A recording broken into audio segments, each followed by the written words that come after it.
Call the meeting to order now, 6:01. Tiffany, would you call the roll, please? Yes, Chairperson Phil Goldstein, Here. Vice Chairperson Marty Jost, Here. Commissioner Lisa Bard, Commissioner Eric Westland, Here. Commissioner Christy Bickley, Here. Alternate Tom Wood, Alternate Robert Axbacher. Thank you. Amendments to the agenda. This is not necessarily an amendment, but seems appropriate now, more so than in the reports later on. So first thing, I'd be remiss in not acknowledging we have two new alternates, Tom Wood down there at the end of the table, Robert Axbacher is the other one who would normally be here. They were recently appointed to council, which we all appreciate. They will be excellent additions. Tom brings service to Centennial's Board of Adjustment, Transportation Advisory Board, and the Open Space Advisory Board. And Robert worked previously in law enforcement, is now Senior Deputy District Attorney of Larimer County. So we welcome them. I'd also be remiss in not acknowledging, because it was an unusual circumstance, Christy Bickley here, who joined as an alternate, and then a month later broke my record for the quickest advancement to a regular commissioner, was appointed to regular commissioner, but she was filling a partial term. So both she and Robert Axbacher and Eric Westland were also appointed by council to full 4-year terms. So I think I got that right, staff. So those three are on until 2025. And Lisa was in there somewhere too. Lisa was also correct. Okay, thanks. I got that right. Okay. I think staff is trying to have a training session of sorts for us at some point. It'll be a refresher for the rest of us, but a training, but you are getting kind of thrown into the fire first thing tonight. Finally, I do want to acknowledge, I received several weeks ago, we haven't had a meeting since then. I received an email from council member Brett Hansen, and in it, he was thanking all of us for the work that Planning Commission does. He does watch our meetings, which is most unusual. I appreciate that. For one, having a member of council keeping an eye on things and offering suggestions where appropriate. And he did ask me to pass along his appreciation for the rest of Planning Commission. So I now do that. So thank you to Council Member Brett Hansen. Under administrative, we have determination of alternate voting. However, all the regular commissioners are here. So our alternate president, Tom, will not vote tonight. The first meeting in April is also when we elect officers for the year. Marty and I are interested in serving in our present capacities for another year, if you'll have us. So staff, and I typically mess this up.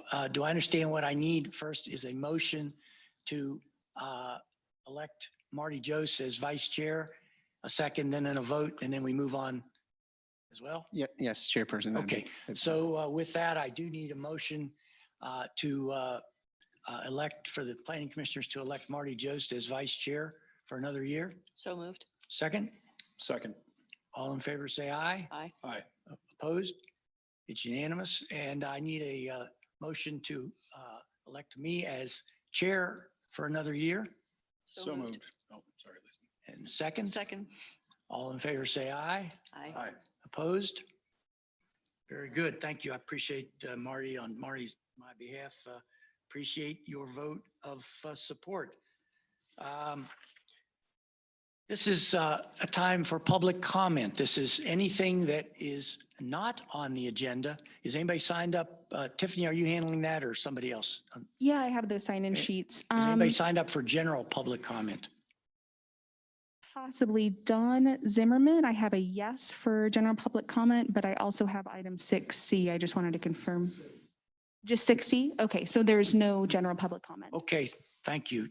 We will close the general public comment. The consent agenda consists only of approval of the February 16th, 2021 meeting minutes. Commissioners, do you any additions or corrections to the minutes? No. None, hearing none. Do I have a motion to approve the minutes? So moved. A second? All in favor, say aye. Aye. Opposed? It's unanimous. The consent agenda is approved. We'll move on to item 6A, the Catherine Graves minor subdivision. I believe that's Chad, correct? I'm going to actually introduce Chad tonight, Chairperson, if you don't mind.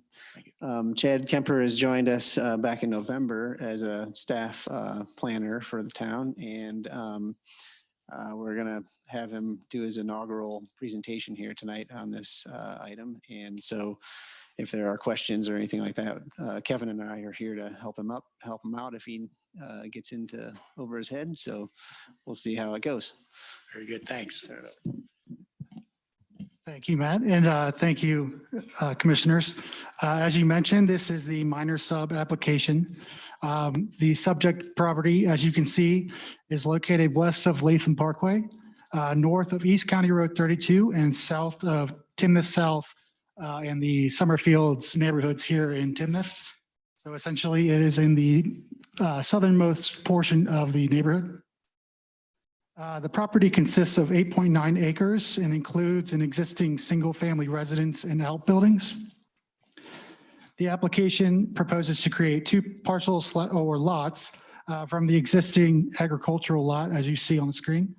Lot 1 will consist of 5.7 acres and include the existing single-family residence.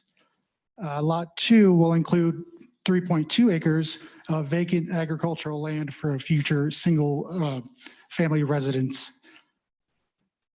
Both lots will comply to the agricultural zoning standards of a minimum lot area of 2.5 acres, and access to the lots will continue from a private drive from the west, from a private ingress egress easement.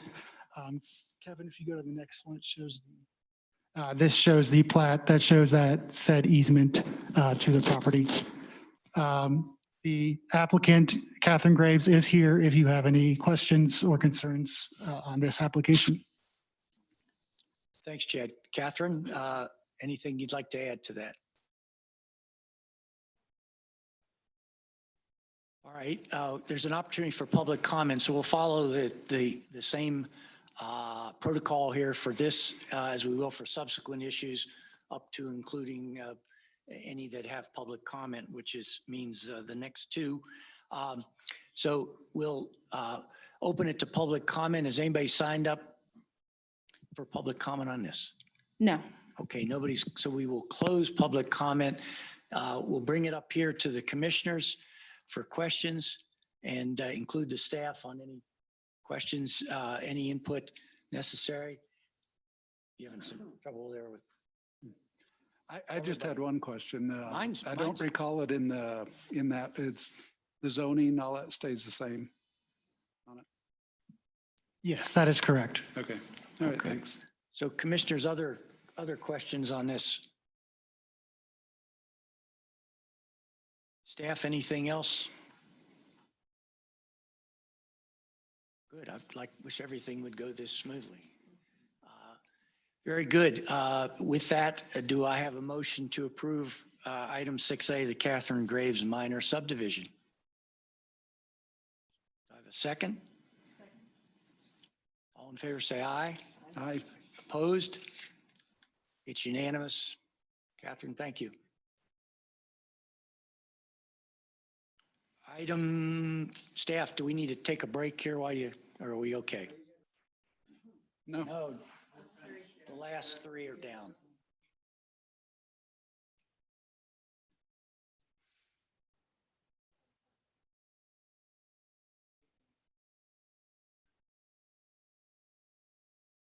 All right, are you okay down? Can you see it up there on the screen? Okay, we're going to go ahead then. Kevin, is that okay? Okay. This is item 6B, the Harmony Subdivision Preliminary Plat Amendment number 5. Kevin, is that you? Yes, it is. Thank you, Chairperson. So we'll let that pop back up. So as you mentioned, this is the Harmony Subdivision Preliminary Plat Amendment number 5. This actually is a replat of the northeast portion of the subdivision The second filing, this was a portion of the second filing that this is getting replatted as of the Harmony subdivision. It's adjacent to Latham Parkway and Busgrove Road. So if you've driven up Latham and you've seen the corner of field, this is the area that's being replatted. The Harmony subdivision is zoned RE, and you can see the previous platting up there within that. Just for reference, this was the original plat that was approved for the second filing in this area. The applicant, Harmony LLC, represented tonight by Mark Tingey and Byron Collins, and applicant JR Engineering by Ken Merritt, are proposing a slight change to the subdivision, not a big change. They're removing a inner circular drive from the entrance and changing the lots from 27 to 28 single-family detached lots. The lots will range from roughly 14,700 square feet to just over 23,000 square feet. So keeping in line with the existing Harmony subdivision lot sizes with that. A neighborhood meeting was held for this proposal back on March 10th. And approximately 17 people attended, and their feedback is noted in the observation reports. Only a couple of people had spoken at that meeting. And generality of it was about the landscaping treatment along Latham Parkway was generally the only comments and questions that had come out of that neighborhood meeting. Staff has reviewed this against the land use code. It is in compliance with the general preliminary plat of the subdivision and the overall master plan for the subdivision. And I believe Ken has a presentation that he would like to share.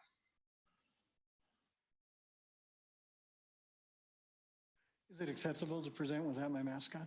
Thank you very much. Yeah, Ken, there's also the clicker right there for you. Yes, thank you, Kevin. My name is Ken Merritt with JR Planners, Engineers, and Landscape Architects, representing the applicant and owners this evening, Highgate LLC. After more than a year of doing virtual hearings, I can't tell you how excited I am to present in person. So I really appreciate it. And this is truly a sign of being on the road to normal. So I can't tell you how excited I am. So, very quickly, let me make sure I. That's this. Okay. So I think generally everyone is probably familiar with where the Harmony subdivision is. It's approximately 643 acres of property located at the northwest corner of Latham Parkway and Harmony Road. Busgrove is to the north, as you can see, in Timnath Reservoir. Property is zoned RE, R3, and CMU. This is a little closer look. I just want to, by way of orientation, the subject property this evening is located in the far northeast corner of the Harmony subdivision, adjacent to Latham Parkway and Busgrove. The property is actually surrounded on the north by FA1 zoning. To the east is Town of Windsor, RMU zoning. To the south is Town of Timnath, a variety of zonings in Timnath Ranch. And to the west is Timnath Landings. The property, Kevin, can you go to, I apologize, but would you mind going to slideshow view? I just noticed this is. Oh, okay, then we won't do that. Thank you, appreciate. So the property will have access only at one point. It'll be off of Busgrove in the northeast corner. You can see that arrow on the north. That'll be the primary access to the site. It will have no direct access, vehicular access, to the roadway network to the south and west. There will be pedestrian and cart path access provided from this development to the rest of the Harmony subdivision. As Kevin mentioned, this is a replat of a portion of the Harmony second subdivision, which was approved in 2007. The area on the lower left represents the current Harmony subdivision, which is constructed. The Harmony second subdivision was 134 lot development, of which approximately 107 lots are constructed. The area in red is the subject property, being approximately 38 acres of land, 32 acres of land proposed to be replatted. The primary purpose of replatting this site is to get a little better utilization out of the property with regards to the open space. You'll notice in the center of the original plat, there was a large 50,000 square foot tract of land, tract K, which was a central green space. And we've determined to reallocate that 50,000 square feet in an effort to provide greater buffers along Bus Grove and Latham Parkway, as well as greater buffers along the Harmony Golf Course itself. Also, it provides an opportunity to end up with a little more efficient roadway and utilities throughout the development. This is a image showing the landscape of the site development. Access to the property will be taking from Bus Grove. Highgate Drive will access the curvilinear road you see coming into the site, will sort of meander through some significant landscape berms on either side. There's a central median separating the egress from the ingress lane. It's approximately 50 feet wide at Bus Grove and 30 feet wide at the terminus of Tallgrass Court, which is the road running sort of south and northwest. Along Latham Parkway and Bus Grove, we were able to actually allocate a great deal more buffer area. The orange line that you see is the outline of the original subdivision. And what you'll notice is that in almost all areas, we exceed the original setback along Bus Grove and Latham Parkway, increasing that buffer and also increasing substantially the buffer along the golf course. Along Latham Parkway will be an 8 to 10 foot tall berm, landscape with coniferous and deciduous plant material. Bus Grove has a significant entry feature on either side of the roadway with berming and landscaping. And then we've tried to increase the separation of these homes from the actual golf course itself.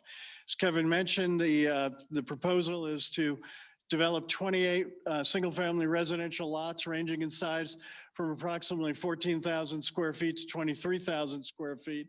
There are 28 lots in this subdivision, as opposed to the original filing 2 subdivision, which had 27 lots.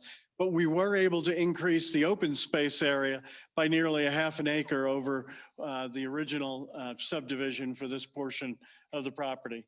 There's approximately 19 and a half acres of open space, or nearly 60% of the site is open space.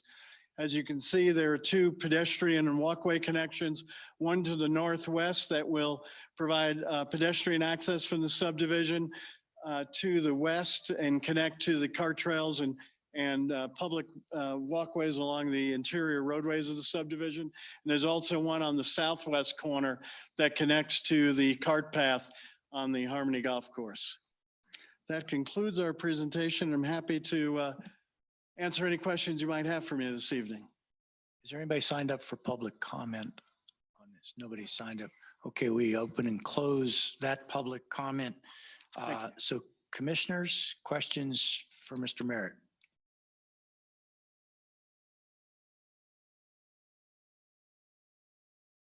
My goodness, Thank we're you very just much. sailing along tonight. All right, thanks, Ken. Staff, anything else to add? No, Chairperson. Okay, very good. Do I have a motion to approve item 6B, Harmony Subdivision Preliminary Plat Amendment number 5? So moved. Second? All in favor, say aye. Aye. Aye. Opposed? It's unanimous. Thank you. Item 6C, Willis Farm Comprehensive Plan Amendment. Kevin? Thank you, Chairperson. I'm just getting things opened up here.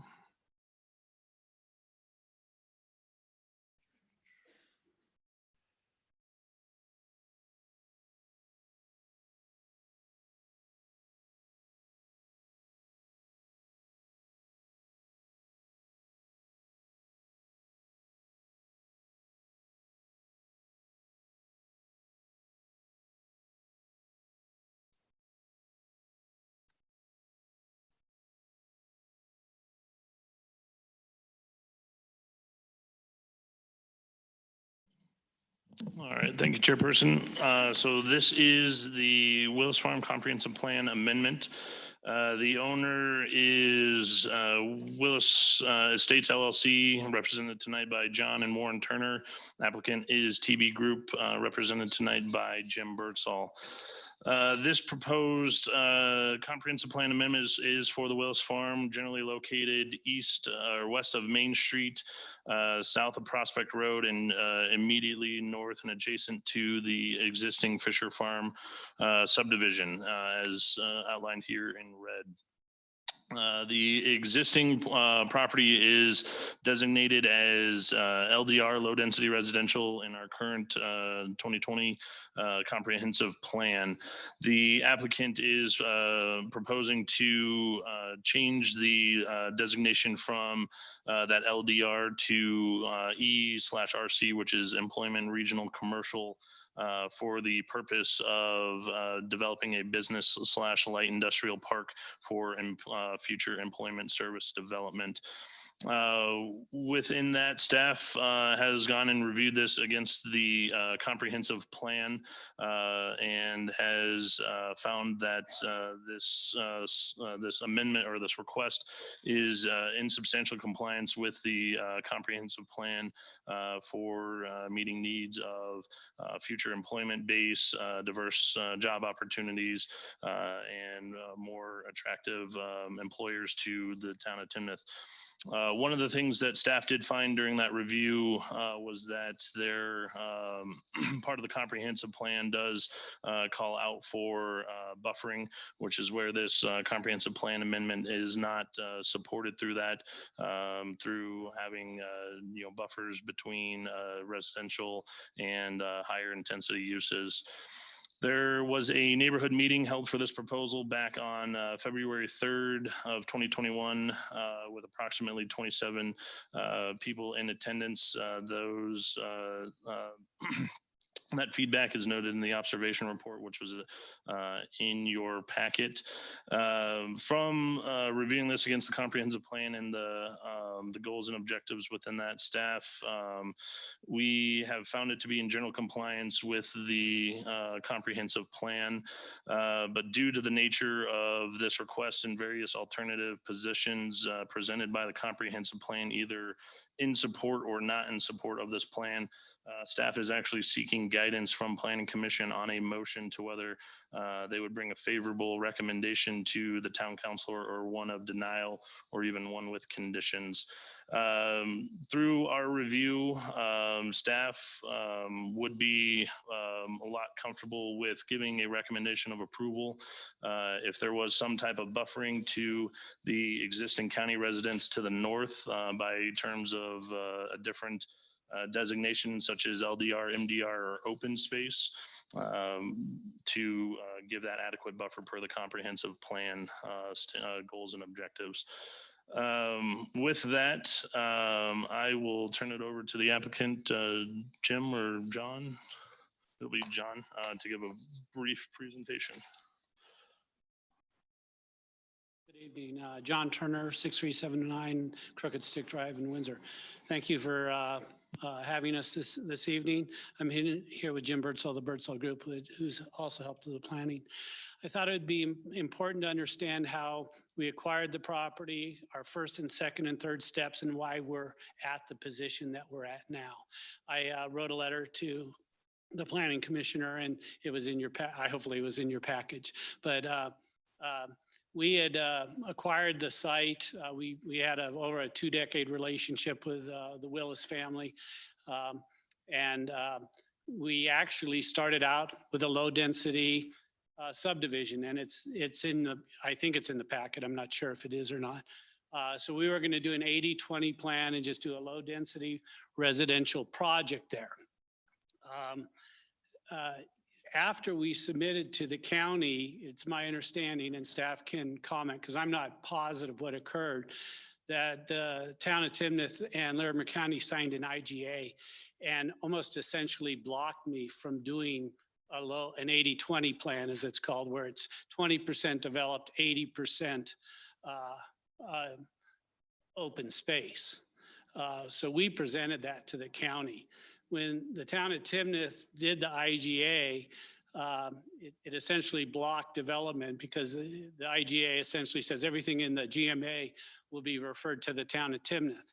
And that's fine. So they did that.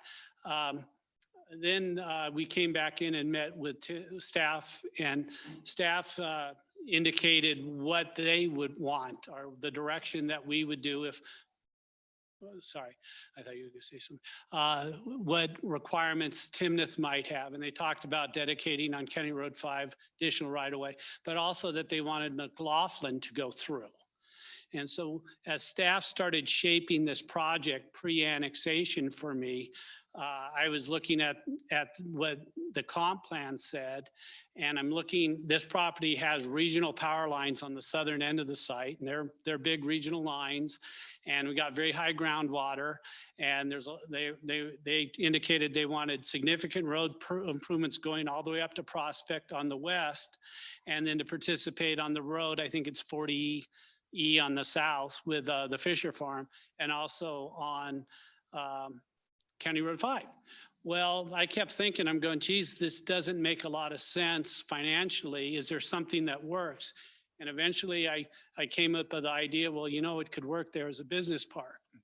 Because if McLaughlin's going to go through to Prospect, and that's going to open that up, then these things started, it's got high groundwater, a business park doesn't, usually it's slab on grade, where housing, a lot of times it has basements, a lot of challenges. I didn't really want to put houses underneath or near the regional power lines.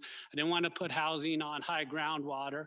And so a lot of this was an evolution of thought. And I actually ran into Mr. Toronto at another town meeting, and I pulled him aside and I said, hey, I got this idea. What do you think?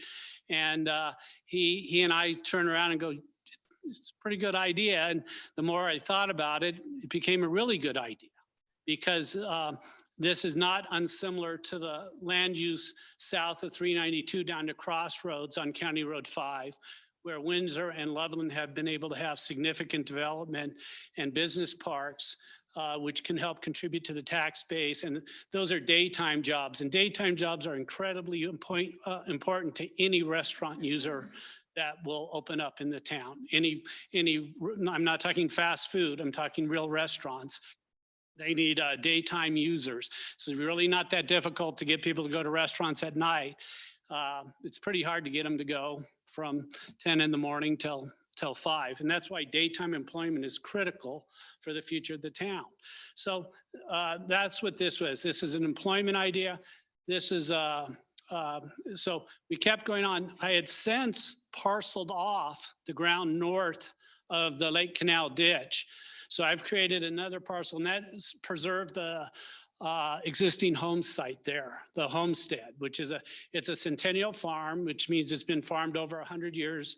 And the relationship I had with the Willises, we said, yeah, we'll take care of it. The people that live in that house now have completely renovated it. The wife of the guy there, it takes care of my wife. So they're dear friends of ours. They are now dear friends of the Willises because they've renovated a 100-year-old house out there. So it's kind of neat what they've done. We're trying to preserve the nature of that area. So we've since parceled off. We've done a MLD in Larimer County to parcel that off. And it wasn't our intent to bring that property in. But part of the Timnath comments to Larimer County was if we did annex the main parcel, that Timnath could ask us and require us to bring in the north parcel, which is only about 7 or 8 acres. So that's where there's kind of been an evolution. I've since talked to one of the landowners to the north, and he has interest and of doing commercial. And I actually invited him in on this. I go, do you want to join our application? He goes, oh, I'm not ready yet, and that's fine.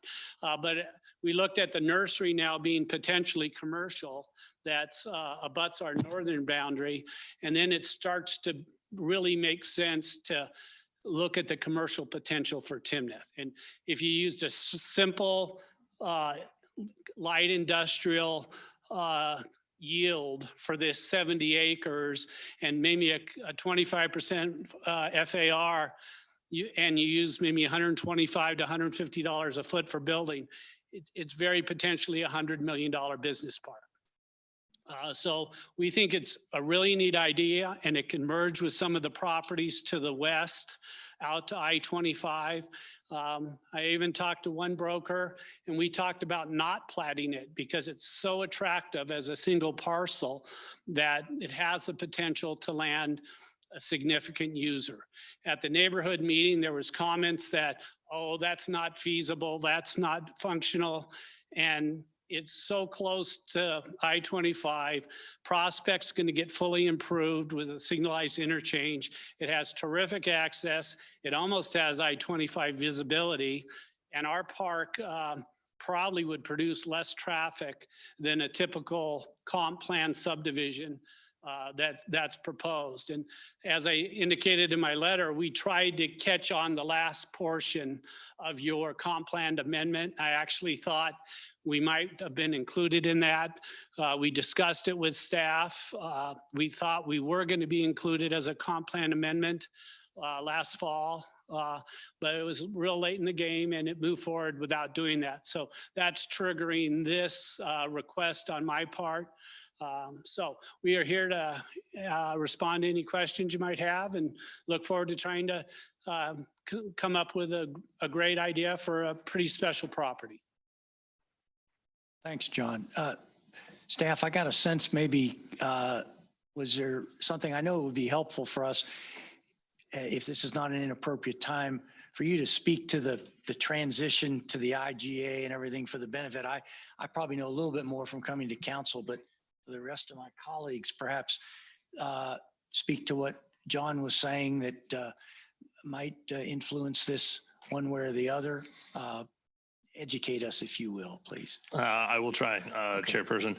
So the IGA with Larimer County has been it was a long ongoing agreement with them. It took almost 9 years. We got that completed in the fall of last year. So fall of 2020 was that. So standard terms of the IGA with Larimer County, they do this with typically all of their municipalities, Windsor, Fort Collins, Loveland, Wellington, is that when both Larimer County and the town has agreed to a growth management area per that IGA, any development application within that growth management area needs to be referred to the town of Timnath.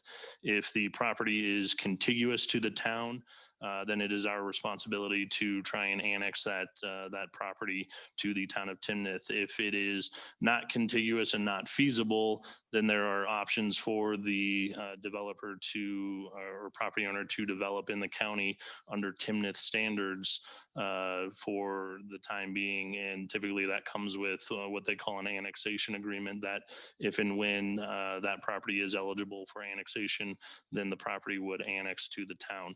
So that agreement was finalized in the fall of last year and would also apply to this situation, that if a development application was submitted to the county, that the county would then refer it to us for then annexing it to the town of Timnath.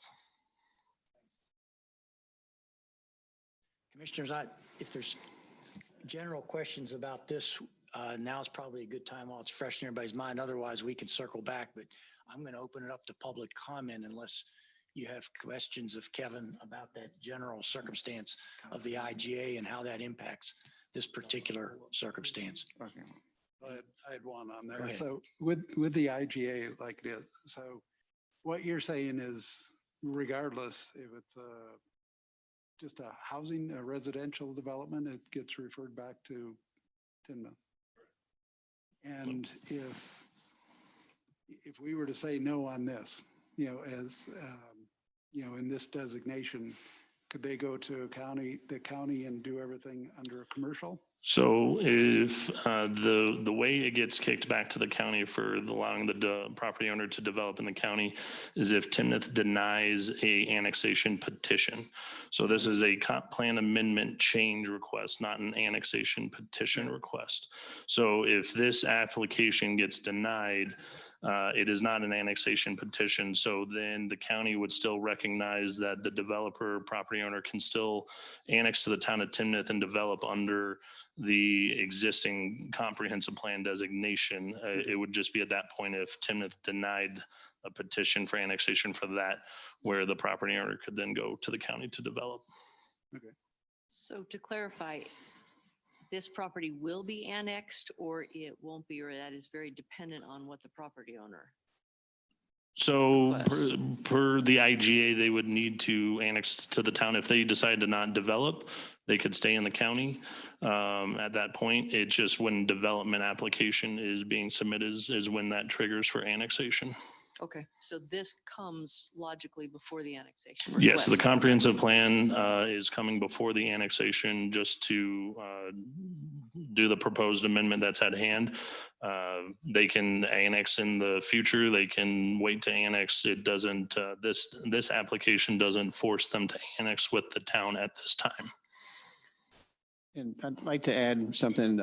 One of the things that the applicant brought up, the owner brought up, was this comp plan amendment request. And at the time, we were in the process of bringing a comp plan to the planning commission and council when the request was made. So we, at staff level, we had indicated we were in the process. It was getting close to the end of the process. We would probably most likely want to bring it to the planning commission for their consideration and the council for their consideration.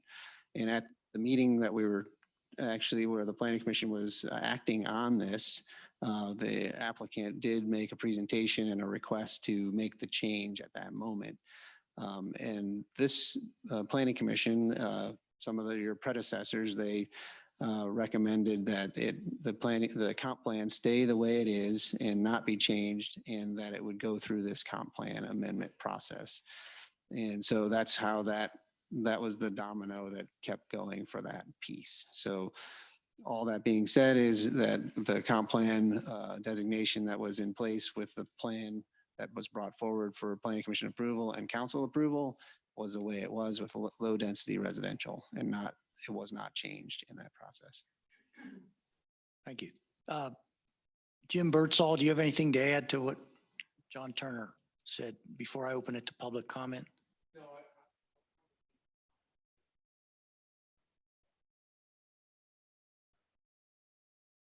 Okay, good. And thanks. That is how we typically will do this. So Jim will be taking some notes back there, I'm sure. So we're going to open it to public comment. I presume we have some folks signed up, Tiffany. That is correct. Okay, so appreciate your recognition of our rules of decorum. You'll have 3 minutes to address the commission. I would ask if all you're doing when you come up, and everybody's entitled to their 3 minutes, but if all you're doing when you come up is echoing what the person said before you, appreciate if you would just say, I agree with what that person said. That'll move this along a little quicker, but everybody who wants to speak will get an opportunity. This is not a debate. For those of you who haven't seen our process before, so you'll offer your public comments. We will ask Mr. Birdsall on behalf of the owner to address as many of these as possible, but there will be no, unfortunately, we can't have any retort to that. And then but at that point, the public comment is closed and we'll bring it up here to the commissioner. Staff, is that acceptable? All right, so we're going to open public comment. Tiffany, who signed up, please? The first person we have is Don Zimmerman.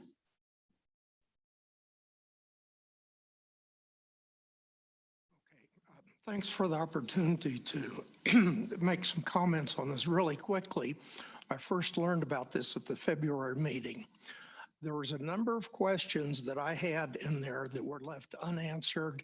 We don't know what's going to happen, et cetera. So I thought there was a lot of limbo what was going on.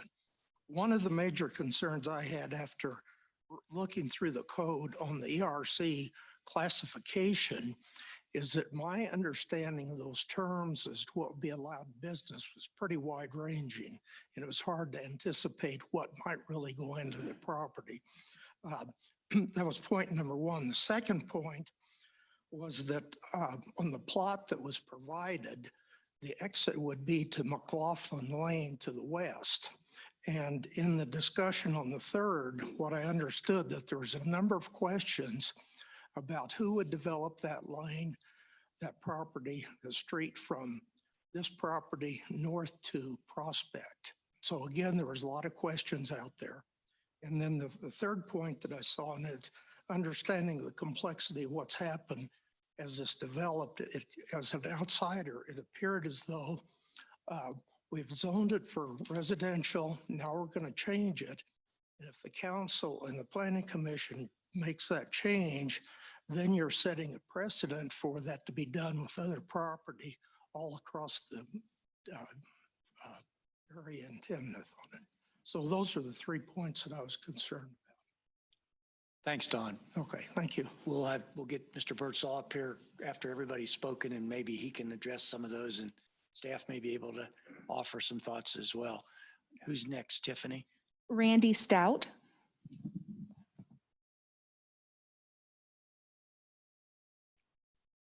Good evening. My name is Randy Stout. My wife Edie and I have lived just across Lake Canal Ditch from the Willis farm for 31 years at 1801 Meadowair Drive. After all this got started, I took the opportunity to review the Town of Timnath Comprehensive Plan that was adopted in February 2020. The document's attractive and appears very well thought out. In its 110 pages, there are many ideas, visions, goals, plans for the future of the town as it expands as far north as Mountain Vista Drive.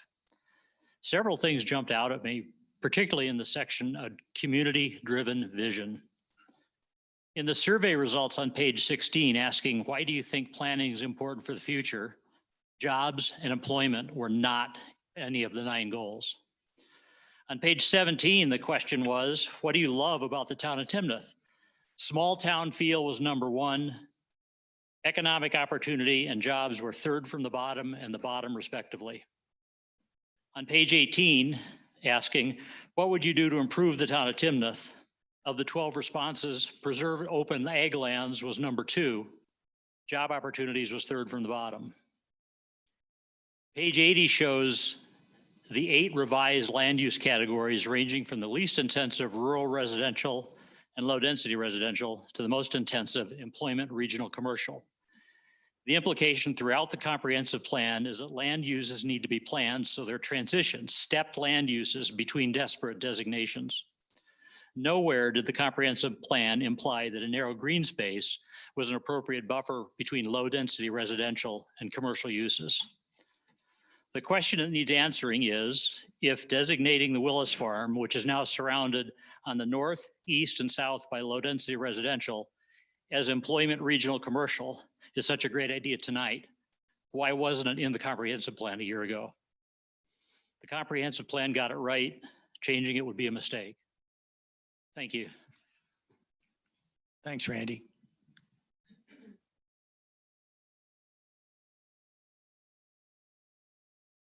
Sorry. Jill Handwerk.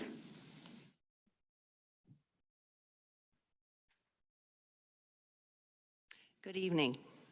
Let me begin by thanking you for your time and your thoughtful consideration of the proposed amendment to change the land use designation for the Willis Farm from low density residential to employment regional commercial. My name is Jill Handwerk. My husband and I are 35-year residents of the Homestead Estate subdivision, and as such, we have a vested interest in this community. It's been a pleasure for us to watch Timnath grow in a thoughtfully planned manner, which was recently formalized in the 2020 comprehensive plan. This plan clearly identifies the goals and visions of the town of Timnath, classifying areas for employment and regional commercial uses, along with various mixed use and residential areas. It also provides appropriate transitions from one land use to the next.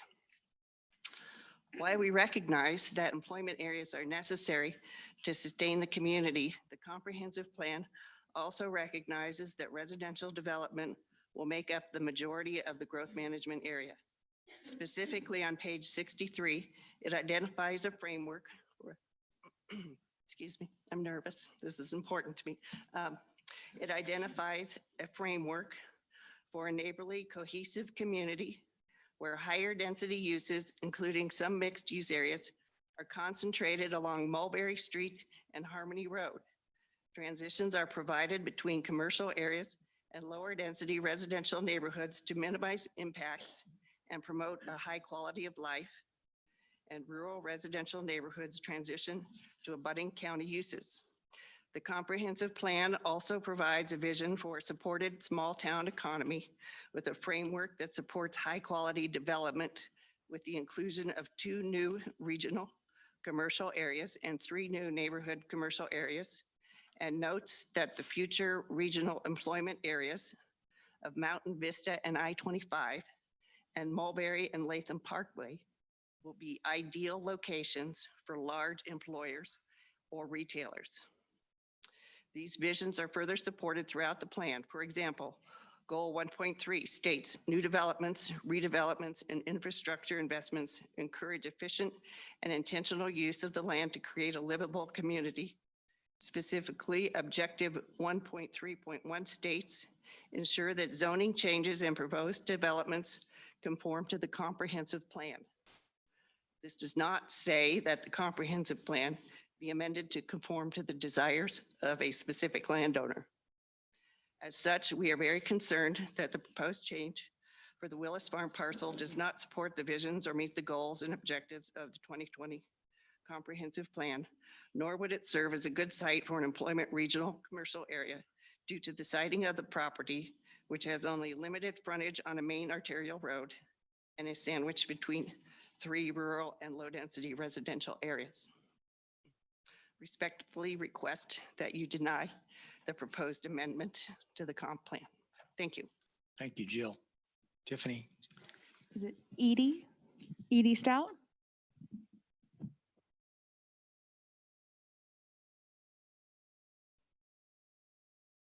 Good evening. My name is Edie Stout. My husband Randy and I have lived in Homestead Estates at 1801 Meadowair Drive for 31 years. Our property is directly across Lake Canal Ditch from the Willis Farm. The Timnath Comprehensive Plan is filled with the planning concepts of transition, compatibility, open space, and rural small town feel. I know that we aren't having a conversation tonight and you can't answer my questions, but before you vote on this change from low density residential to employment regional commercial, please ask yourselves, are we following the vision set forth in the Timnath Comprehensive Plan? Thank you. Thank you, Edie. Tiffany? Sherry Nichols?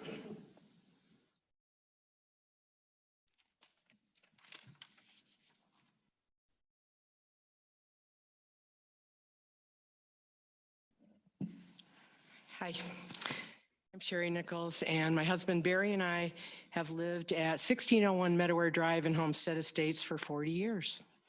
And I'm representing both of us tonight. He's not, can't be here with me, but when I say we, I'm talking about my husband and I. There are countless references in the Timnath Land Use Code and the comprehensive plan to transitional uses and compatibility. And we recognize that there are provisions to amend the comprehensive plan when it is appropriate and truly substantially meets enough goals and objectives. And the location has to make sense and fulfill those foundational planning principles. It's critical when considering each of the examples offered by staff of how this application supports the plan's goals and objectives to answer the question, how and why do they fit on this property? And we're not denying that the needs, goals, and objectives of the plan are appropriate, but the comprehensive plan has addressed these needs of the town. The needs were considered with great thought and intention when the land use categories were determined for various parcels. This property is currently appropriately categorized and zoned, taking it from LDR to industrial feels really outlandish. These zones are almost as far apart as is possible along the spectrum of use intensity. And furthermore, the applicant's idea is just that, it's an idea. It is speculative. TB Group told us that the project is in early preliminary stages. There's no end user or users identified. Would the commission recommend changing the comprehensive plan based on speculation? I believe the writers of the plan were right on the mark when designating this property LDR.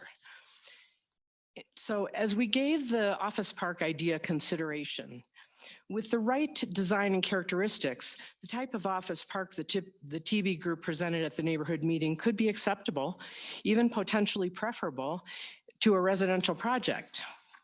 But the owner demonstrates no commitment to the scope or nature of the project. Even since that meeting just 2 months ago, in fact, tonight, the applicant has shared subsequent conversations that have led him in a completely different direction. Apparently, the current idea is of an unplatted parcel for a single large business. So you can see how we're kind of veering away from potentially the office park, the nice, more acceptable office park idea to something unknown that is quite terrifying. A significant departure from that idea. So still, he's asking the town for a commitment to change the comp plan to allow industrial uses. So how can any of us, including the town, have confidence in the future of the property after rezoning? Many of us are opposing this application because with that uncertainty of what would end up here, we're unable to support it. We can't accept a plan that doesn't exist. That changes on a whim based on a new conversation. So we feel that it's reasonable to ask the Planning Commission with respect to either deny or table the current application until the owner can provide and commit to a project that preserves the intent and spirit of the comprehensive plan while satisfying the needs of all stakeholders. I really appreciate your attention and listening to my comments. Thank you, Sherry. Jessica could you spell your last name for me? Thank you for letting me speak tonight. My name is Jessica Van Grunen. Jessica, what's your address, please? That's what I was just going to say. We live at 1909 Meadow Air Drive, which is also directly north of the Willis Farms. We also just acquired the beginning of March, our neighbor's house at 1901 Meadow Air, who had been there 47 years and chose to move because of what was happening, the unknown future. And as I don't want to echo what everyone else said, so I strongly agree with what everyone before me said. With the addition of, we've been at our house 13 years, the neighbor for 47, that we all know we're now in 2021, there's a new norm. The office park theme doesn't really apply anymore. We all know that from the working at home and how that has continued even with an attempt to return to normal. So I agree with what others have said that this proposal of a nice, beautiful office park with lots of open space sounds like a carrot on a stick just to get the approval and then switch it to industrial. That's my take on it. I agree that with such a broad definition of what employment, light office park, there's just a mix of back and forth. And if it's worth anything, I've spoken to other homeowners who knew Betty Willis and spoke to her many, many times and knew what her deep wishes for that property was, which I heard in the beginning, his discussion that it was going to be 80% open space and 20% developed, which that was the echo of the true wish for that property from Buddy. So anyway, whatever that's worth, thank you for considering what we have to say and opposing what is being proposed. Thank you. Thanks, Jessica. Tiffany? That is all I have to sign up, that signed up to speak. Okay. Jim, staff, before I bring Jim up, anything you want to, should we bring Jim up? Let's do that. Planning Commission, there are 2 or 3, I think, public comments in the staff report as well. So just, and I think actually those folks spoke tonight. So just wanted to make sure you're aware that there were those. We have those.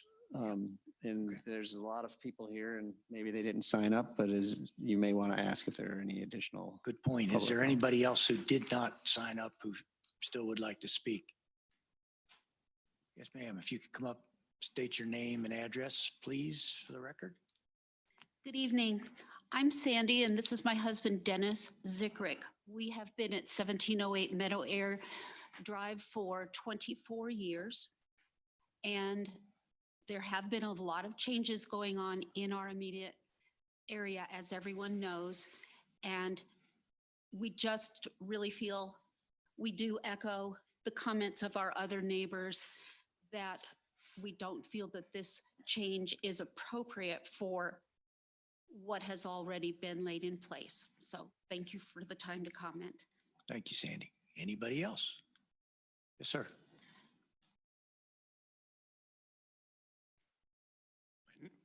My name is Jim Hebeln, Hebbeln. I live at 1647 Enchantment Drive. I'm not in Homestead Estates. I'm in the Timnath Meadows subdivision. We did move out there to be in a rural environment. We know we aren't anymore. But this does seem to be a plan to go suddenly from low density residential just right to industrial. And that really scares me. So I would just like to echo what everybody else has said, and I'm not in favor. Thank you. Thank you. Anybody else? Okay, Jim, how about coming up and seeing if you can address as many of those issues? And again, we're now closing the public comment, so unfortunately there's not an opportunity to reply to what Jim says, but the commissioners will do their best to do that for you. Thank you, Chairperson. Kevin, can we bring up our slides?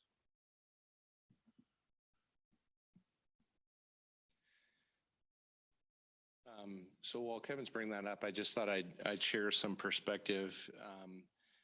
We had a neighborhood meeting. I think most of these folks attended. It was a Zoom meeting, so I don't recognize faces as well when it's via Zoom. But we acknowledge, the neighborhood concerns. I think this is a classic circumstance of transitioning land use. And if we think back to what the intersection of Harmony and Main Street or Harmony and County Road 5 looked like, say, a decade ago, and what it feels like today, before Costco was built, before Walmart was built, before this project was built, that intersection, it was a 2-lane road at Harmony. There was no stoplight there. And so it was a very quiet, rural feeling area.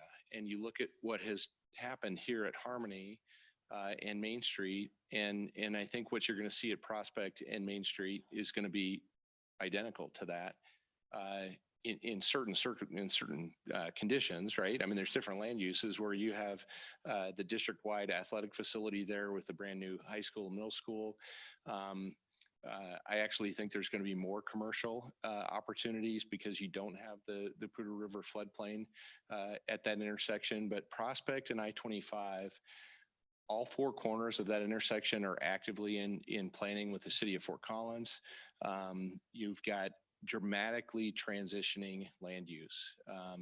And so this neighborhood or neighborhoods, I guess we have folks from a couple of different neighborhoods, that were built as rural neighborhoods. I think folks said that they lived there 40 plus years.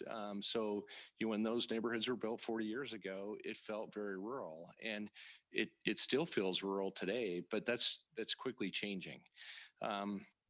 So I thought I'd just kind of quickly go through a couple of slides and make a couple of points. So as Kevin mentioned in his presentation, the property that's surrounded by those black heavy dashed lines is the property in question. The property immediately to the west in your guys' comp plan is already shown as the same land use as what we're designating. I think what you guys showed in the existing comp plan makes sense, right? You've got residential to the south, you got residential to the north, and without a property owner coming forward with an idea, it seems natural that would be low density residential. We get it.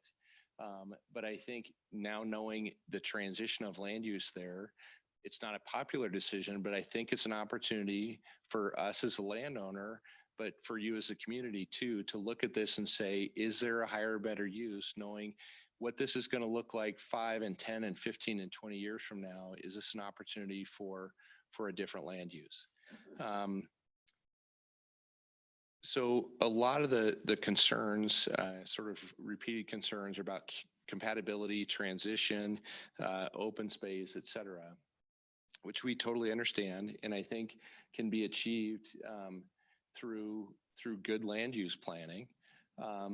I guess I'll back up and just mention, so this was, we did a couple of early plans that we submitted to the county as potential 80-20 conservation development plans. And for those that aren't familiar with the county conservation development process, an 80-20 plan means 80% of the site is preserved as permanent open space. What's happening, which again, I think goes to this idea of transitioning land use, is the town of Timnath has formed an IGA with the county, as Kevin mentioned. That is telling the county and telling us as an applicant that we really need to comply with the town of Timnath standards. And so this idea of doing a rural plan is really now off the table, even at low density residential. With the infrastructure requirements that the town is going to require, this type of a plan just simply isn't possible in the town. There's no way the developer could afford to do a plan like this and annex to the town. So knowing that we are basically kind of painted into a corner and we have no choice but to annex, that then created the idea of, okay, if this really is going to be an urban development, which it will be, if it develops in the town of Timnath, you'll have urban improvements, curb gutter sidewalk, higher density development, whether that's residential or something else. It's going to be urban, as will all of the surrounding land uses. So the question then becomes, okay, if we realize and acknowledge that we're going to be urban in character, what is the highest and best use? And as John mentioned, and I think, a couple of the neighbors had some concerns about that there's a little bit of flexibility in what's being discussed, and that's absolutely true. We don't know what the opportunities are.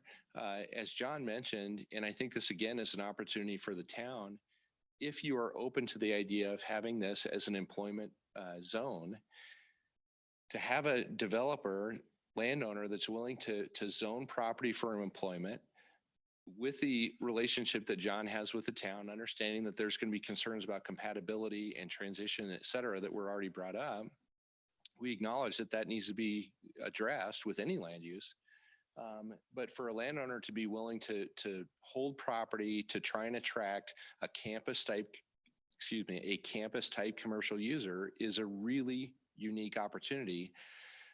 Staff would correct me if I'm wrong, but I don't think the town of Timnath has an opportunity like that today.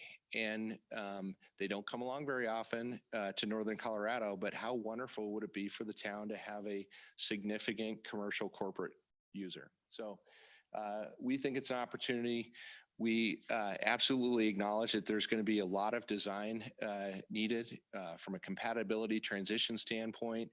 We talked during the neighborhood meeting that well-designed commercial projects can be less impactful than a residential neighborhood.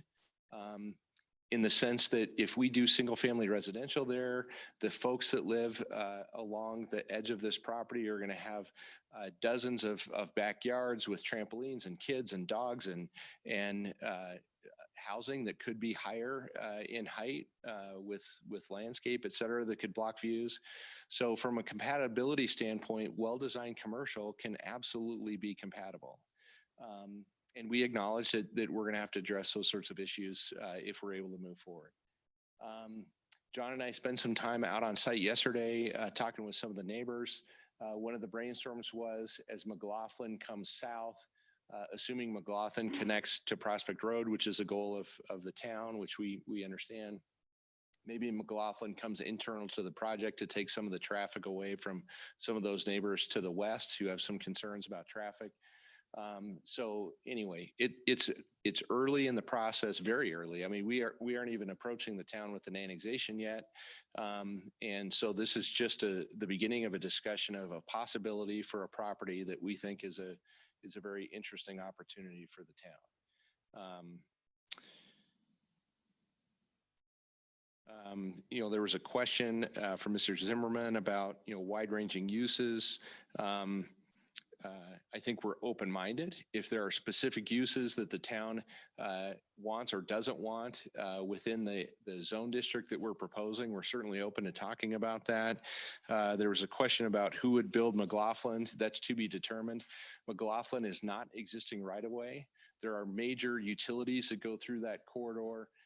There's a sanitary sewer line that serves the high school in that entire area, I-25 and Prospect. There's also a Greeley water line. We understand that NISP is also talking to those property owners about taking a major pipeline that's part of the NISP project through there. So it's already a really wide and extensive utility corridor. So the idea of putting a road there makes sense, but it's not existing right away. So there's a lot of work necessary to coordinate with other property owners to get right away necessary to build that road.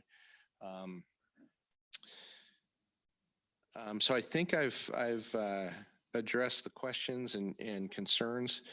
Obviously, if you guys have anything else, we'd be happy to address any questions or concerns you might have. Thanks, Jim. Staff, before I bring it up here, anything else you want to interject? Thanks, Chairperson. Actually, a couple of things I just want to clear up too. So this is a comprehensive plan amendment, and what that means is it's actually changing a land use designation. This is not a zoning action. I want to make sure everybody's clear on that. Zoning creates certain rights for what can be developed under the land use code.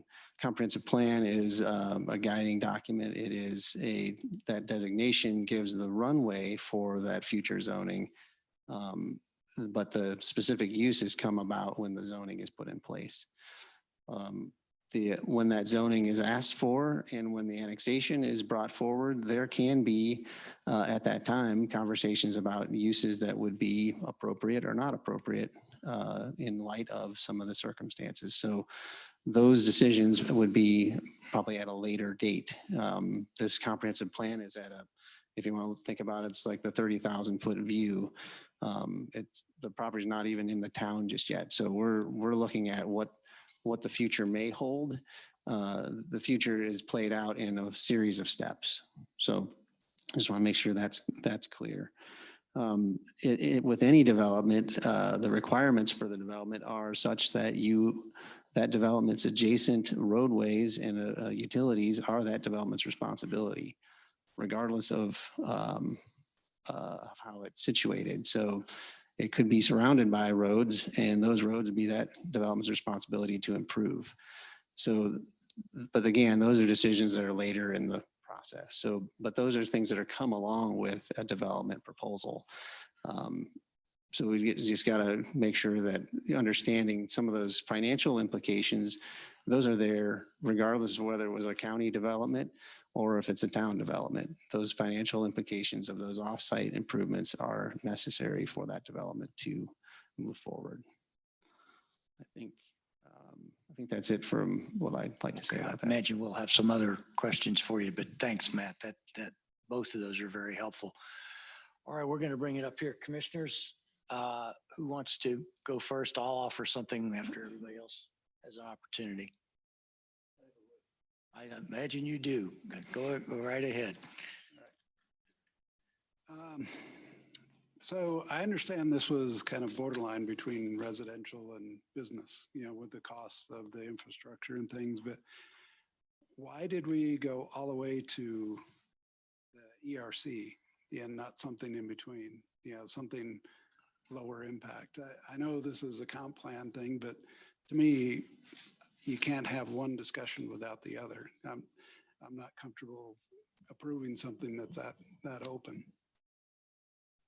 So the question is, why did we go all the way to ERC? So I'd have to ask a follow-up question. So when you say something less, what are you thinking of? Well, there's there's mixed use, there's the CC versus, the community commercial versus, Sure. There's several in between there. Got it. Yeah, great question, right? So I think, it really comes down to, us as the team, the developer and the consultant team looking at the town of Timnath and saying, for this property, what is the potential highest and best use?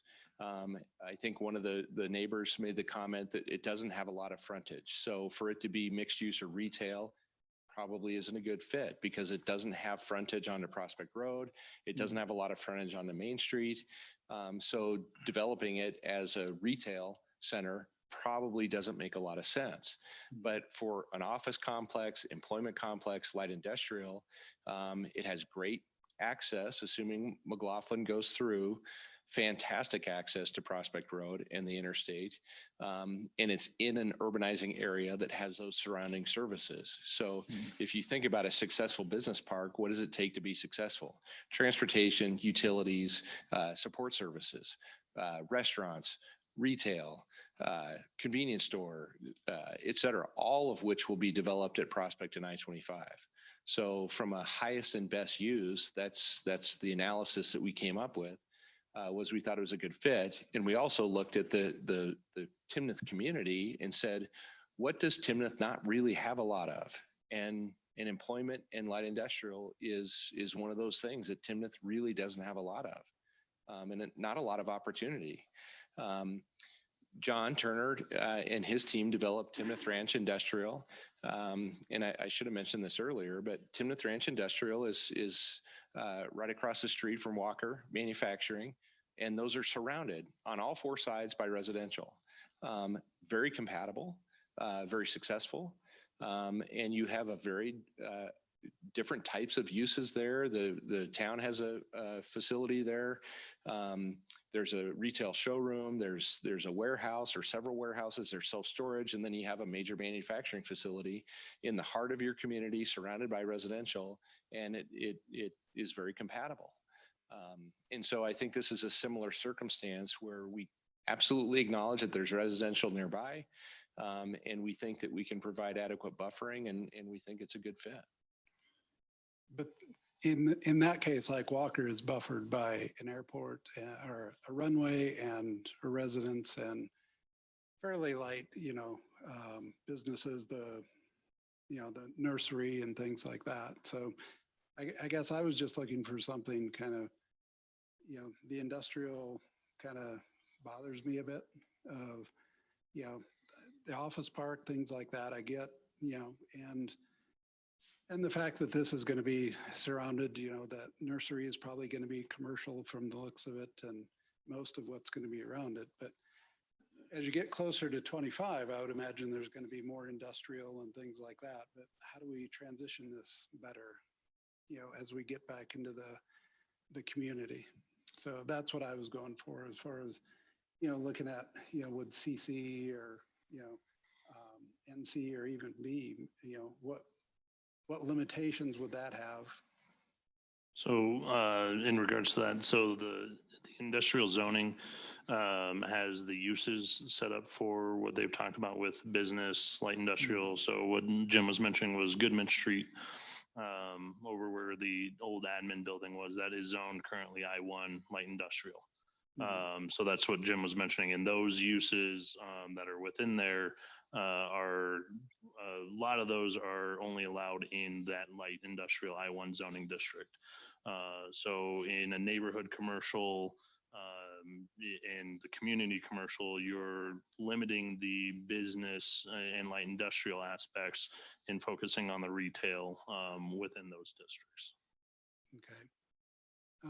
What's the feedback from Fisher Farms? I didn't see anything in the packet on that.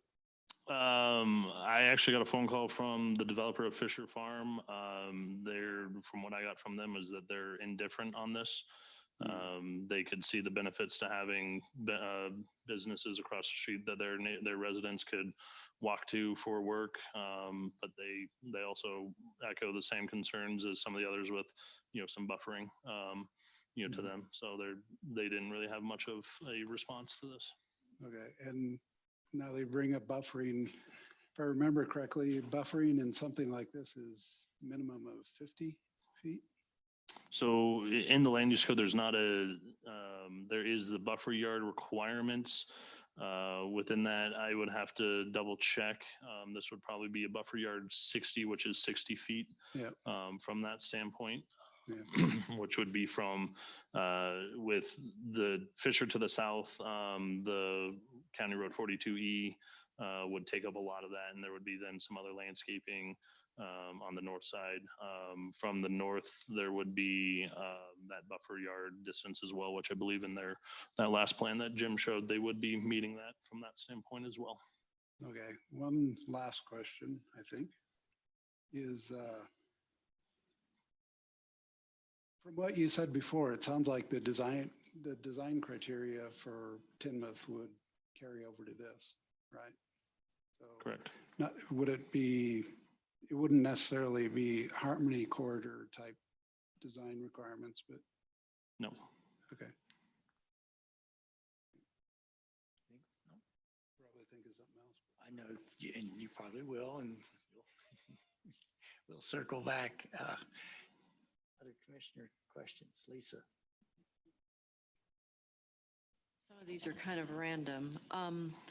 Everybody talks about the development that's going on all four corners of I-25 and Prospect. And I know that's not in the Timnath area, it's not in the Compline, but what are those proposed developments, just so we kind of can get a feel for what that area is going to grow up into?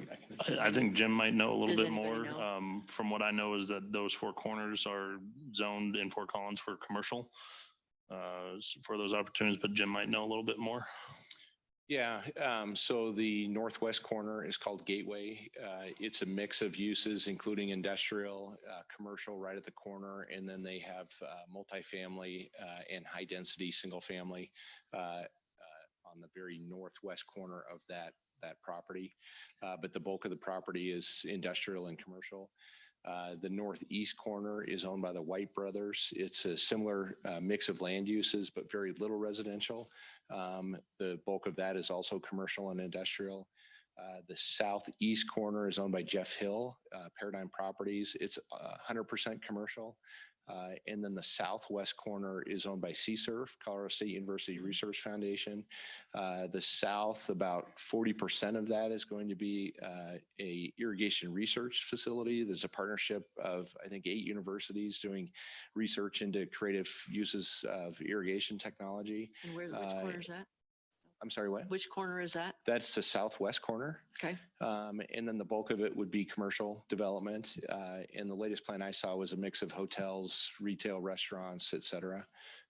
So the four corners combined are all very intensely designed as commercial right at the interchange, and a mix of commercial and industrial. So on this, if you look on the plan, then there's that green space, the open space that is just directly east of I-25, and it is cornered onto this property. Is there any plan on what that will be? That's in Timnath's GMA, but it's not. Yep, that is in our GMA, but that is actually a Fort Collins owned conservation easement. So correct me if I'm wrong, Matt, but about 15 years ago, Fort Collins, they went kind of up and down the east side of I-25 and purchased properties and had the property owners put that into a conservation easement. So that's what that property is, and it is in is it perpetuity, to where that's going to stay is that conservation easement open space. Okay. Now, and these are, I know they're abstract questions, but they kind of factor into something. The frontage road off of Prospect that is stalled out because of the expansion of I-25 is no longer going to exist, correct? Don can correct me on that, but I believe that frontage road going south from Prospect is going to end at those south businesses and no longer continue down. Is that correct?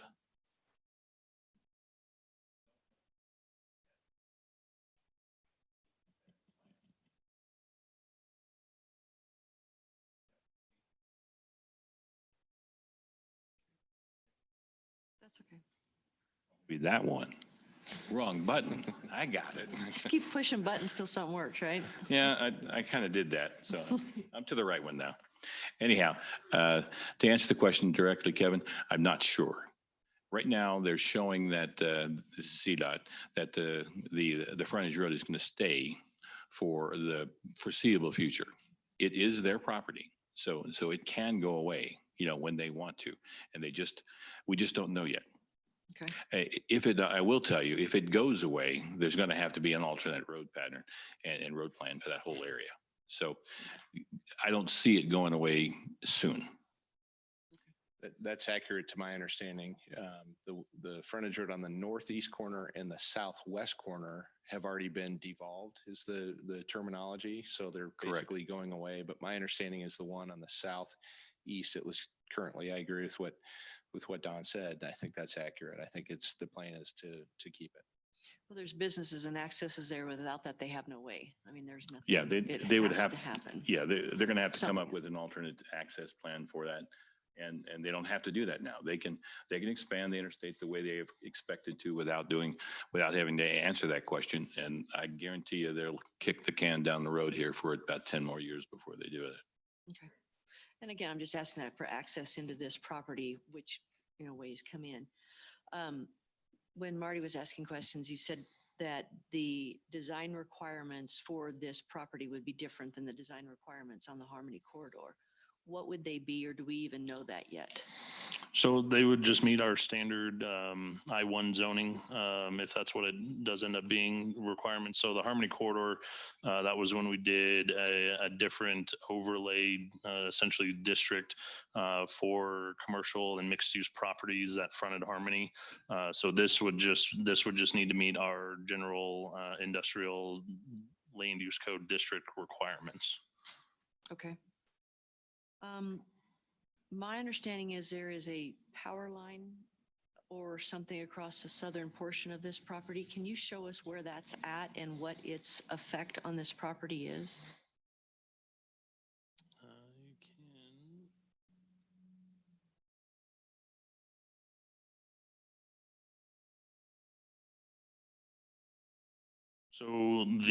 can.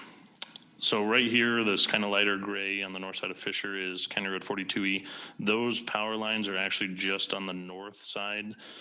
So where they actually have this larger green open space just on the north before they get to the lots is where those power lines do go east-west from along the property. So they are on the very edge of it. It's not like they run through the middle of it, but they are in that southern portion. Yes, they are on the southern And they run portion, east-west. kind of just on the north side of 42E there. Okay.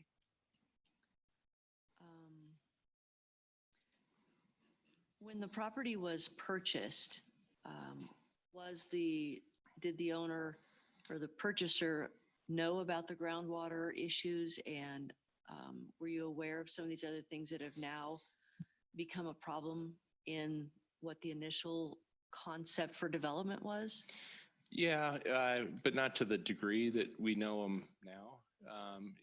I would say generally there's high groundwater issues sort of throughout this region. but it varies a little bit, and we didn't realize that it was as shallow as it is until we already own the property and we're doing our due diligence, getting our soils reports, et cetera. Was it something that in the process that wasn't investigated, or was it just an assumption that was made? An assumption, and also an assumption that it may be able to be addressed through a subdrain. But the land is so flat, there's no, at least we don't believe that there's a possibility of reaching daylight with a subdrain. Because there's no place to put it. The land is virtually flat. So it's something that we discovered as we were working on trying to decide what to do. Okay, I'm going in order of tenure here, Eric. Okay, Christie.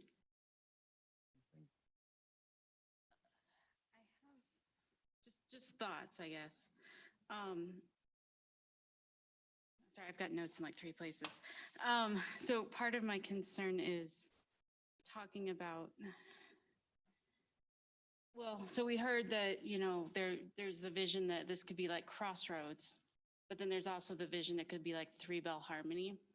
And those are very different visions of what industrial could look like. And so like, I'm hearing what the town people are saying. I understand that the residential is not necessarily cost effective, so we're looking at other options, but also that when I think Crossroads, I think that Walmart distribution center. And when I think Three Bell Harmony, I see Walker with its nice buffering with the owners that have lived there years and years. And even that little the little industrial park where the town's got stuff, there's got that storage unit, but it's still set back. There's the berms, there's the railroad, Ashcroft, that you can't, like, even though the residential's closed, you actually don't really see it. So that's one of my thoughts. And then also just making sure that even that 60-foot buffer, if it meets the letter of the plan, does it also meet the spirit of our comprehensive plan? And so I'm curious, and then the other thing with that too is my thought is as we look industrial, depending on if we're looking at Crossroads versus Three Bell, is a very different traffic pattern. Are we looking at box trucks or semi trucks? And are they going to be on that McLaughlin that nobody knows who's developing yet? Or are they going to be on County Road 5, Main Street? So those are just notes I wrote down, things I'm thinking about too, what that looks like for the north side of our town. Thanks. Thank you. Tom.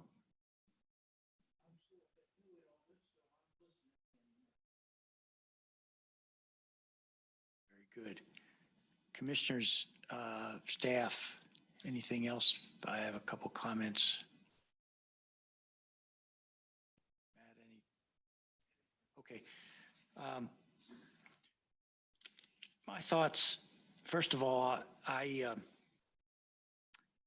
guess I'd say first, it's always difficult trying to please all the people all the time.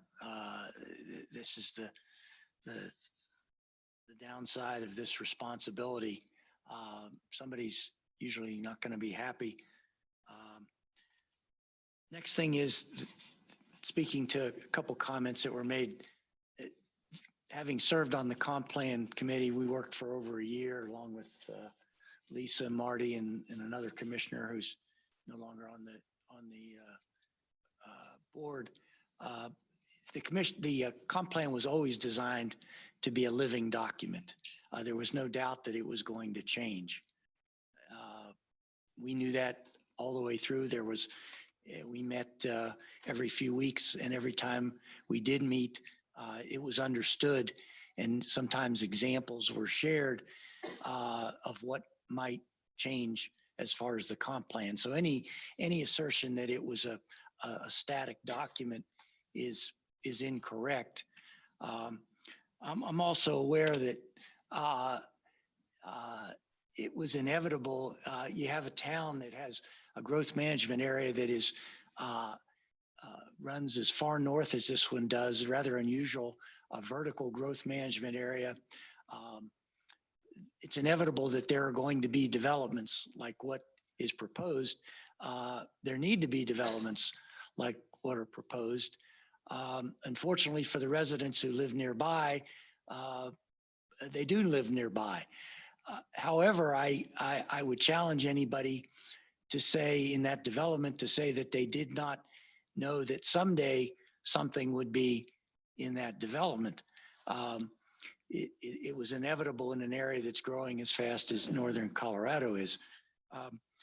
I drove out there yesterday evening and I pulled into 42E, is that what it is? I pulled in there not very far and I just sat there and tried to envision what this would be. And also, more importantly, looking up at those high voltage lines, I tried to envision whether I or anybody else would be interested in a housing development in there. And I had a tough time with that, even though I understand the bulk of it would not be within the safe distance, if there is such a thing, of that. But it just visually and otherwise just didn't look like it could be a housing development. So I'm very mindful of that. I'm also mindful, and I was at the council meetings where another development that Mr. Turner and Mr. Birdsall were involved in, council requested a compromise. And I'm very mindful of Mr. Turner's partnerships, if you will. I'm fond of using that word because those are the kind of developers I think this town wants to work with, where it's a true partnership. Very much aware that he is willing to compromise. And I've seen that in action, that the subsequent meeting where they tabled the proposal, it was a housing development. Mayor Pro Tem Rick Collins was chairing that meeting, and I watched the interchange between him and Mr. Turner, and it was rather masterful, I must say, in the fact that they did bring that to a compromise. So I'm fond of asking for a compromise. And I'm glad to hear from staff that at this early stage there is an opportunity to have compromise. We're not talking. We're talking buffering for sure, but to hear that there's a possibility of mandating that there be only certain kinds of businesses, or more importantly, probably more aptly, not be certain kinds of businesses. I'm glad to hear, Jim, you said that. So I'm glad to hear you and staff both say that. So I guess I am looking for compromise. And with that, I'd like to bring it back up here and have the commission say what kinds of things would they want to see, what kind of buffering. I'd like to hear more about McLaughlin.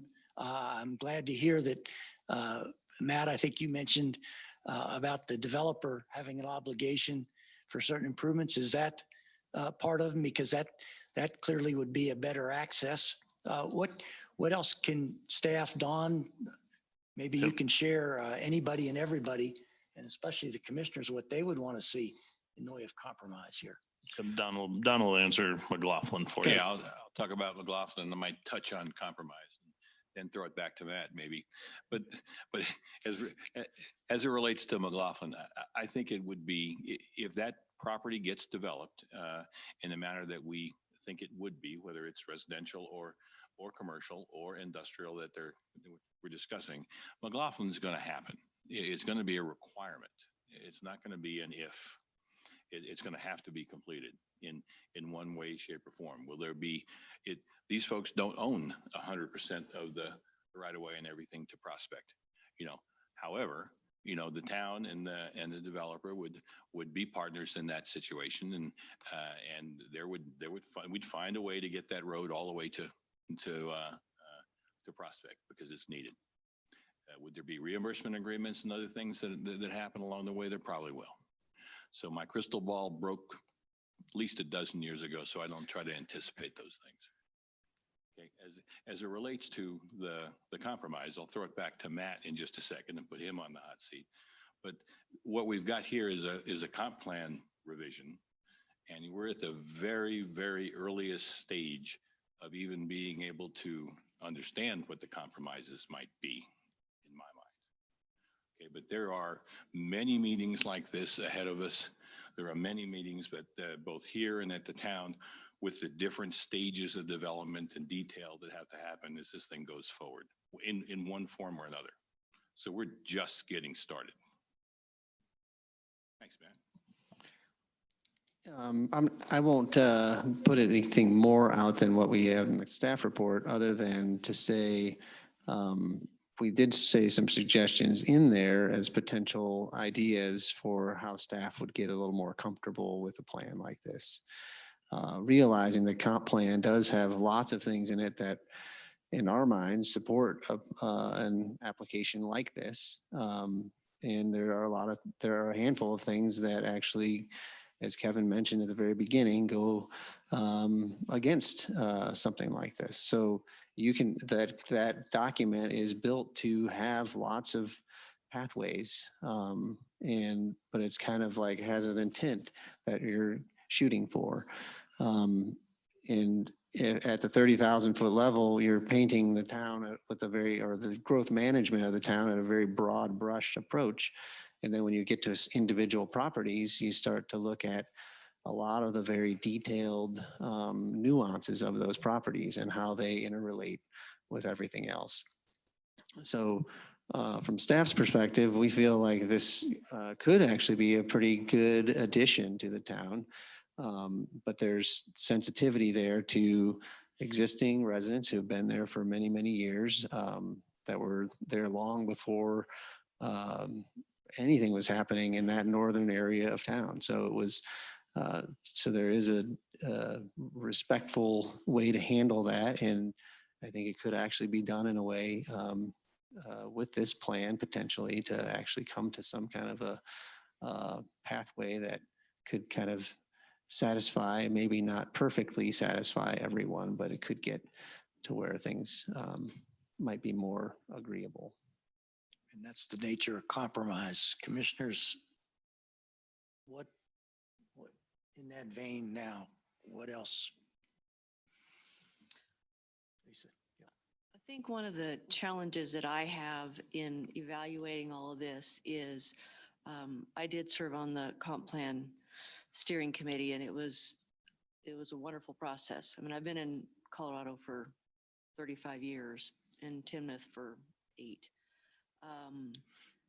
I hear what you all are saying. It's a very uncomfortable feeling knowing that a comp plan has developed and went through all that process, and we went through all that work and it's there, and a few months later somebody's already asking to modify it. That is a very disconcerting feeling. It's like, why do we even do that? Why do we trust you? Why do we go through this process if everybody's just going to change their mind? On the other hand, it is a fluid living document that when you get down from that 30,000 level into an individual property, that individual property, if it is adjacent to some of those things, may benefit from a different land use code than was originally decided upon. And then when you look into further down the line, as you were talking, when you look into zoning and platting, and then you can get very, very specific on, okay, what are we going to allow? What are we not going to allow? We are not going to have semis here. You know, how are those things doing? And that's one thing I have learned sitting in this commission is it is a long process. None of this happens easily. So I don't know that I have any real right thing to say other than I really understand how difficult this is, because it is, from my perspective, it's hard looking at this comp plan and going, man, are we giving away? Are we, you know, how much can you give an inch away until you just feel like you've sold out everything? And I don't want to be that person. I don't want this town to be that, but I don't want to be so rigid that we cut off our nose to spite our face either. So I think there needs to be more discussion. I think that if nothing else, we do what is right by the land.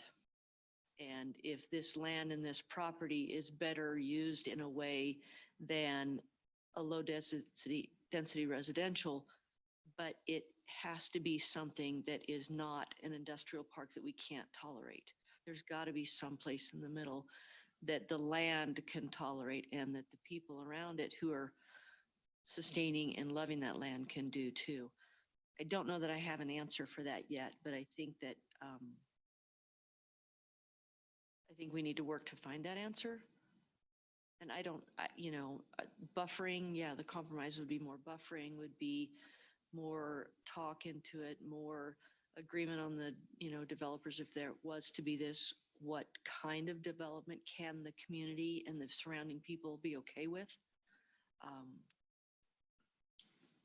don't have any spot answers right now. So I don't think that was very helpful, but those are my thoughts. Sure it was. It was. Because I think I'm trying to put words in anybody's mouth. There is an opportunity I'm hearing between the compromise that we know has always been there, willingness to do that. I've seen that happen. And the process itself, there is an opportunity to do that. And there is an opportunity still for the public to be engaged in that because it is a long road. This is starting earlier than anything else has started. Marty, I suspect you have something else to offer. I'm not sure it's additive, but I guess I'm looking for the same thing and some guidance on that because I don't have all of these committed to memory. I looked at them and things, but what designation would be best to ensure that it's a good neighbor? Meaning it's not noisy, it's not putting out pollutants, we're not creating something that's, you're going to get phone calls from existing residents and for Fisher for the next 20, 30 years. We have some of those already in Timnath. So what designation would be best that we bring it in kind of conservatively, and then as the discussions go on, the business opportunities maybe develop a bit further and you have a better idea of what the possibilities or what the opportunities are. Then, we can have a more exact discussion of were we too conservative or were we just right or, so I guess what designation would be best? So the hard part there is, and Kevin mentioned this earlier, the employment regional commercial land use designation, not zoning again. That designation kind of it's a broad reaching type of designation. The zoning industrial is also somewhat a misnomer if the pathway that the applicant, developer, and owner want to take is a office park similar. I think Christy hit on this earlier, was with the example of 4800 or Goodman Street, that development over there. That's technically industrial, but it meets this the idea of an office business park kind of a situation. So. And just to add on to that, Vice Chair Jost, so through the comp plan, if you remember, we did kind of set up allowed uses within the overall designation. And in the employment regional commercial, zoning allowed within that would be CC community commercial, RC regional commercial, and I industrial. So just by having this designation as employment, there is still, the opportunity in the future with zoning to look at, CC adding in the community commercial portion to it, or adding in, not necessarily the regional, but kind of determining what, zoning is appropriate in what areas. So there are 3 zoning designations that can be allowed within this land use designation.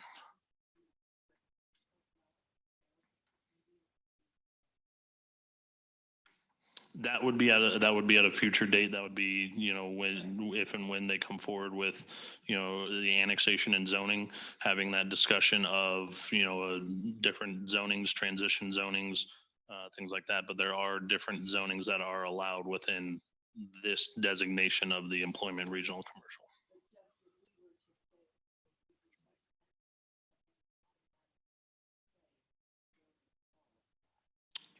No, you can have the one overall, you could have a mixture of two. Within it, it just sets up for what zonings can be allowed within this land use designation. Yeah, just to be clear, all the zoning thoughts and the land use, that comes down the road. That's once they decide to, if they want to annex and then zone, and then you get to ask those questions and put those conditions at that point. And I might mention that annexations are the one step in the land use process that are voluntary on both sides. So there's no obligation for the town to annex us, and there's no obligation for us to annex. And so it's a point in land use that really becomes the best negotiation where everyone has equal standing. And I think we're more than happy, to come forward with annexation and zoning and have those discussions with you.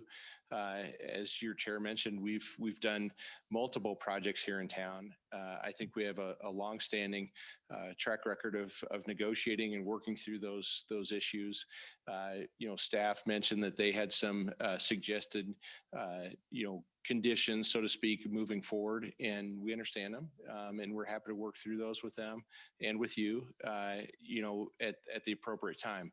We felt like zoning and annexation was the right time to do that, where this, I think, was mentioned by staff. You're flying at a pretty high level here, and we're trying to be methodical and step by step. So in other words, we're not coming forward with a big package of an annexation and zoning, and here's how it's going to lay out. I mean, the sketch that we showed you is literally that. It's a sketch of what we think is possible, but we wanted to have this discussion first. Is the town open to the idea? And I really appreciate the feedback. It's very educational for us to understand the concerns that the neighbors have, the concerns that you guys have. We hopefully will be going on to council, and we're anxious to hear the concerns that council has as well. And then that becomes part of the influence on the project on how to come up with a mix of land uses and a layout that makes it feel compatible. This does go to council in its same format, same protocol. Correct. And do you know when that would be? The 27th. Next meeting. Commissioners, anything else? I have another comment, but I can tell Marty. Go ahead. I just, given that this is going to council, just me personally, I'm more inclined to put some conditions. Yes, it's not the time for zoning and talking about that, but more generically, what I was talking about, that, if you agree that, that we want to make sure that whatever this is, it's a good, like I put it, it's a good neighbor. It's not noisy. It's not something that is going to be a headache for the next, several decades, that we don't want to create that, because I think we heard that there's some business ideas that would be a good neighbor, that would be acceptable. And, so I don't know, that's generically, that's what I would want to attach to it. Just so it's on record and council sees our feelings on it, that yes, there's not an exact designation we can put on it, but we don't want to leave it completely open. I would, excuse me, Kevin, I would agree. In fact, I was going to say the same thing and more, but how do we do that? This is an outlier. We haven't had quite this circumstance before in my 10 years doing this. How do we do that short of trusting it? I'm glad to hear what Jim said. Because I was going to ask the question. I was going to phrase it differently, as to what Lisa said and what Marty now says. I was going to say, are you pledging that if we say that this is a unacceptable use in our opinion, that it would not happen during the subsequent phases? But how do we categorize that as it goes to council as a condition? Because I agree with Marty saying I'd feel better as well if we had that formalized. So your options are tonight is you can approve the plan as it is, the comp plan amendment, and it's actually a recommendation as usual to the council. So that recommendation of approval, as it just without any commentary, so to speak, then there is your option of recommending approval with a condition or a narrative that goes along with that approval, that you say, we recommend approval such that XYZ kind of things happen going forward. And that's just, that kind of makes it known to the council. Then the council, when they make their action, they can give staff guidance for future things to work with the applicant to come up with strategies to deal with some of the issues that are at play. I mean, it's kind of loose at this point, but it is, like we said, I mean, we're changing a comp plan designation. We're not setting in stone a zoning or an annexation agreement at this point in time. Marty, you want to take a crack at, no, Lisa, oh, Christy, you got an idea for how to phrase this? I guess I just wanted to recognize that we are acknowledging, trying to hold, like, I had it in my head and then I started listening and lost it. Basically, I may hate myself for saying this, but as this goes forward, if we make the recommendation, I know it's still an if, but making sure that you as town, this is your neighborhood, that you've spoken up already on this very first stage, but you keep holding our feet to the fire. I may regret saying that again. But just that we appreciate that you're on stage one speaking up, and that I heard that you guys weren't totally against it. There was someone that said, you know, you heard good things in the neighborhood meeting. So we can hopefully make those good things that you heard meet our vision for the town and meet the comprehensive, the spirit of the comprehensive plan, and that I like that, good neighbors, like, because the growth is happening.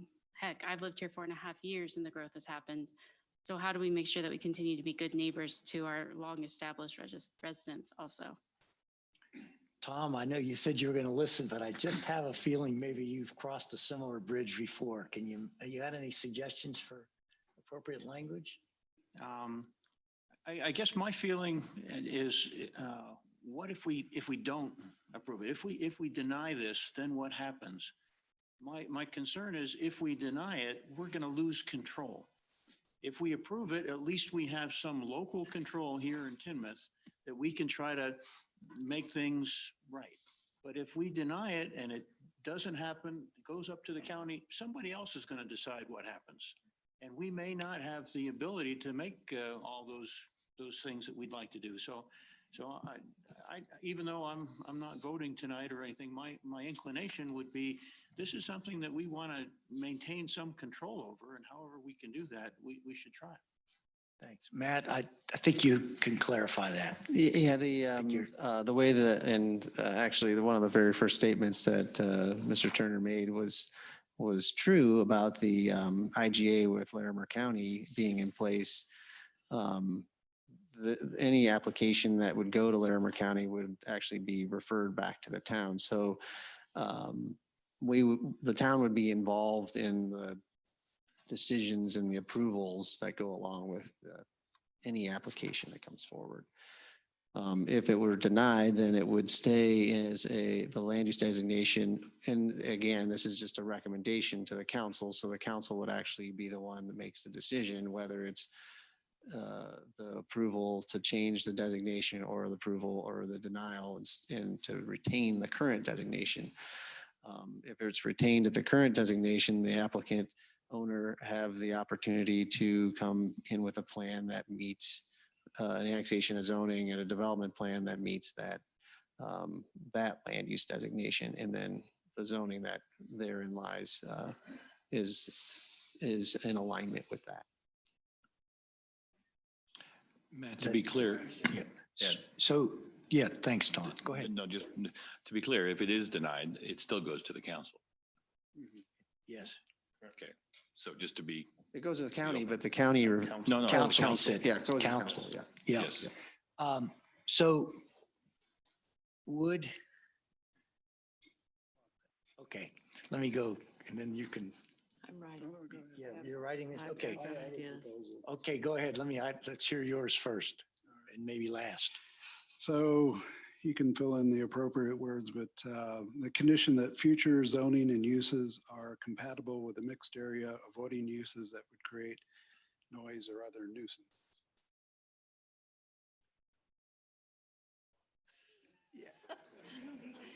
Your face, Kevin, was perfect.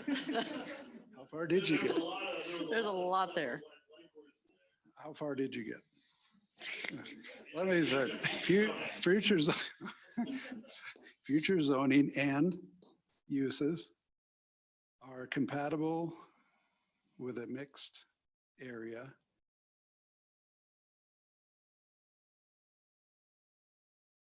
Avoiding uses that would create noise or other nuisances. Okay, I would add, that's a good start. I would add at the end of that to the, I hate to say, use the word satisfaction, as approved through Planning Commission and as a recommendation to council through subsequent phases of the development process.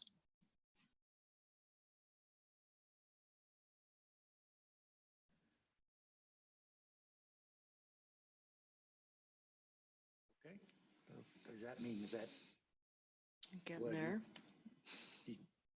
No, I don't disagree with any of that. I'm just trying to, so that the message goes to council that it's our recommendation. The condition is that it's clearly stated for one and all that this comes back through the process, even though the process itself lends itself to that. We are showing our due diligence in laying down a condition, broad though it may be. Did you have one, Lisa? It kind of depends on what that all says. Do you know what I mean? I don't want to repeat what has been said. I don't want to add more layers if they're the same You want to layer. read yours off or do you want? All right, I'll try to capture where you're at currently. Condition that future zoning and uses are compatible with a mixed area, avoiding uses that would create noise or other nuisances. And I've kind of modified what Phil said, as recommended by PC, Planning Commission, to council in subsequent processes. I mean, you can tinker with that. I can't speak for everybody up here. I think we trust that you'll, I think if you have to tinker with that, but I think you get the I think the gist of it. challenge that I'm struggling with, and maybe I'll ask Lori, is this the recommended by Planning Commission.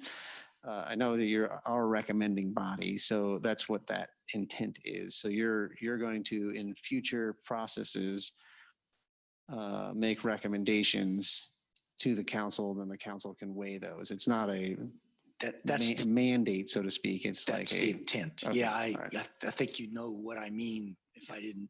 I'm just trying to make sure that you're not like trying to put a definite stake in that is locks in the Planning Commission's role as something more than what it might be. So far be it from me to do that. No. My only concern is that if we make this change to the plan and then this development happens 3, 4, 5 years down the road, how is this stipulation and conversation remembered at that time? That if we change the use to industrial employment, et cetera, in 5 years, how do we make sure we don't forget that? Well, we're not doing that being now. good neighbors at that point. Just to be clear, we're not changing it. We're just changing the comp plan. Well, okay, changing the comp plan, but we are changing the comp plan. And Yeah, so so- that's my concern is that, we change the comp plan tonight. This development won't happen in 6 months. It takes time. They have to find a client, whatever else. How do we remember this stipulation we're putting on this tonight? And that's Okay. my concern is how do we remember this exact? Two things, I'll step out of it, but I think number one, we'll remember it and we'll document it. Number two, and probably the most one, I think we'll probably get more people coming to the next commission meeting to make sure we remember it. And if they don't, we will. Promise you that. I think, if I may say something, I think something that I liked hearing from you all is that we can approve not only with conditions, but approve with narrative. And I guess that's the one thing that I would like to have on record. The narrative would be that any development that goes in this, if we approve this with the narrative that the development should follow the broader intent and vision of the comp plan and of the surrounding properties. I don't know if that's specific enough, but to somehow, it's surrounded by other residentials. That development needs to follow the intent and the vision of some of those surrounding properties so that it doesn't detract from it, but if it can't add to it, at least it complements it. And that would be a narrative that I would like to attach to this approval. Yep, we can add that in with part of the planning commission recommendation is state some of the concerns, those things. And then Eric, to your point, if there is a condition thrown on it that town council approves for future developments 3, 4, 5 years down the road, that approval with that condition is memorialized within that. So then that development, the developer would have to align with that condition of approval to move forward with development. I'd also, and I made a note and then I didn't circle back to it. And this is just something, a comment that a comment on what one of the excellent comments that one of you residents made. And that is somebody said, we're setting a precedent here. And I don't believe we are setting a precedent with this. Everything is considered on its own merit, at its own time, and its own value. So that does not mean necessarily that we are selling our soul down the road in any way, shape, or form. So I'm inclined to support this. I got a lot of questions answered tonight. I came in here with a completely open mind, but I was hoping that we could reach some compromise. I think I heard beyond that really that there's many phases to come in which we'll have some say. I do.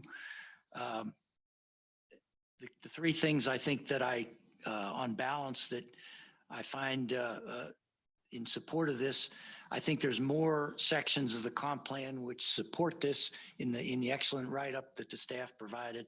There's more that support it than those that do not. Second, and I'm sorry to the residents, but it was inevitable that something would be developed there. And I just, personally, I don't feel like a housing development would work there. I'm not saying it couldn't, but I just don't see that. And third, because we did already reach some compromises of sorts, and I'm confident in the process moving forward. So again, I wish we could always make everybody happy in these things, but that's not the nature of the job here. So commissioners, if you don't have, unless you have anything else to interject, staff, Lori, Aaron, anything else? I'm going to ask for a motion on this item. So moved. So moved. You move to approve it with the narrative as stated and will be tweaked as necessary. Do I have a second? Second. All in favor? And by the way, as per our protocol, if you do vote, and I assume that would be, you know where I'm headed with this, if you do vote no, I'm going to circle back and ask you to state concisely your reason for no other reason than staff needs to convey that to council for their information and value. So we do have a motion, move in second. All in favor, say aye. Aye. Aye. Opposed? It's unanimous. Thank you very much. Appreciate You're it. welcome. Thanks.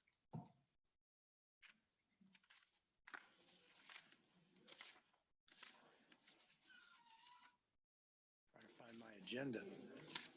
Oh. Yep. I'll wait, take a moment till everybody leaves here.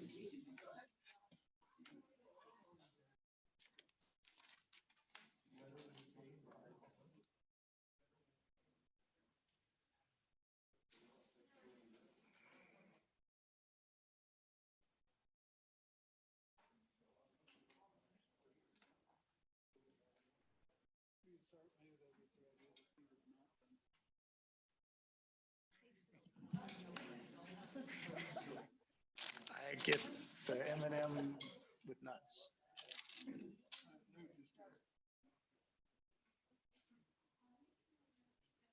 Okay. All right, let's move. It's already getting late. Let's go to item 6D, 48 Goodman site plan amendment. Don, is that you? No, it's Brian. There he is. It is absolutely Brian. See, nobody is interested in this either. Just had to do a quick staff shuffle there. I guess nobody is interested. That's okay. I will be very quick in our discussion here. Let me just share with the rest of the world here and with you.